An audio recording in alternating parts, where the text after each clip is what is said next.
So guys আমরা এখন যাচ্ছি হচ্ছে টয় ট্রেনে চড়তে। তো আজকে আমাদের টয় ট্রেনের টিকিট আছে দার্জিলিং টু ঘুম এবং ঘুম থেকে দার্জিলিং। আমাদের 3:35 স্লট আছে।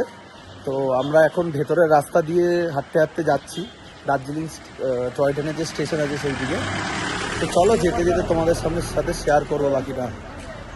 চলো যাচ্ছি, যেতে যেতে কমপ্লিট দেখাচ্ছি। তোমরা আমাদের কোন রাস্তা দিয়ে, ভেতরের রাস্তা দিয়ে আমাদের নিয়ে যাচ্ছে একটা ভাই, তার সাথে যাচ্ছি। চলো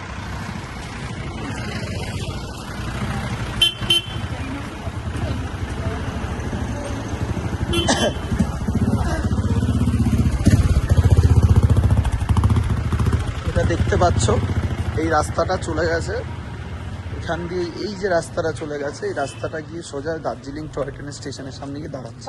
তোমরা যারা আসছো তো এই রাস্তাটা ধরে যেতে পারো, কেন এখানে গাড়িগুলো যেহেতু ওয়ান ওয়ে নো এন্ট্রি থাকে, তো এইটুকু তোমাদের স্টেশনে পৌঁছানোর জন্য 400, 500, 300 ডিমান্ড করবে। সো তোমরা গাড়িতে না গিয়ে আরামসে হাঁটা পথে যেতে পারো, 3 থেকে 5 মিনিটের হাঁটা। যারা কি ম্যালের কাছাকাছি আছো তাদের জন্য এই রাস্তাটা খুব শর্ট।